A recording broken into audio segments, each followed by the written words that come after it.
Good morning, Morning Musings by Melinda. How's everybody doing today? Getting towards the end of the week. Has it been a good week for you? Today we're going to continue on our 13 questions that you should be asking yourself in order to perform optimally in your life and to create the kind of vibrational frequency that allows you to achieve what's necessary so that when you leave this planet, you look back and have a life review that you're fulfilled by. So the question for today is, if I achieved all my goals, how would I feel?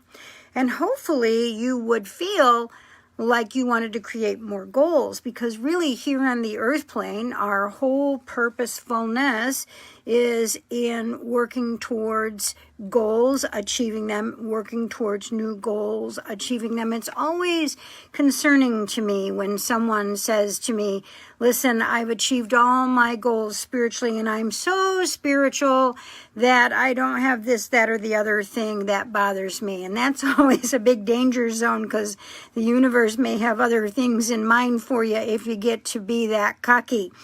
Every day we should be learning something somehow. Every day we should be creating new goals, no matter how old we are. Remember that so many people have achieved so much when they've had their later years in front of them. Frank Lloyd Wright, for example, created Falling Water when he was in his 80s. So, there is so much that we can do that enhances our life with continued goals. If you don't have goals, you might as well be on the other side. But why do people not achieve their goals? Why do we self-sabotage? Well, we self-sabotage because we lack self-worth and we just don't feel like we can catch that brass ring, that we deserve it, and we set lofty goals for ourselves that kind of create the energy to not achieve. That way we give ourselves excuses. Human beings give themselves tremendous amount of excuses. We fear success. People are afraid of success because when they get there, then what? Then you have to maintain that level of success, and people feel afraid of that. It's never failure that people are afraid of. It's always success, right? Because people who are failing are used to it. They continue to fail. It's the lack of success that people are concerned with maintaining after they get there. Many people want to place fault other places. They place fault elsewhere as an excuse at not achieving their goals or making new goals or re-goaling. That's not a word, is it? Re-goaling?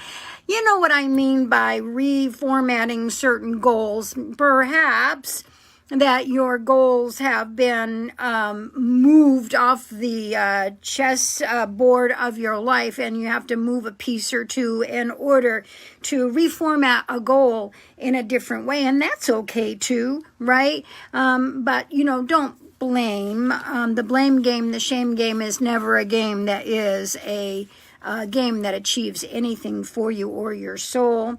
So you've got to start understanding, what are you prioritizing? Do you prioritize instant gratification? Do you have the patience to wait to achieve your goals? Are you avoiding what needs to be done to create those goals? Are you afraid of putting something out there for fear of being looked at as silly, stupid, or a lack of contribution somewhere? Do you let somebody else take your contributions, your ideas, and your thoughts because you're afraid of them, and it ends up, manifesting into something good? A lot of times a thought, an idea, a vibration is out there in the ethers and it'll get picked up on. Do I prioritize self-care? Am I always focused on self-defeating thoughts? These are not the ways to achieve your goals.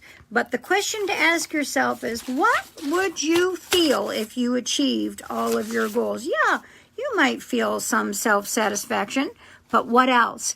What else? What would you reevaluate? How would you progress from there? What would you feel inside yourself that you could do in a grander way? Remember, we're always as big as we feel. Have a great day.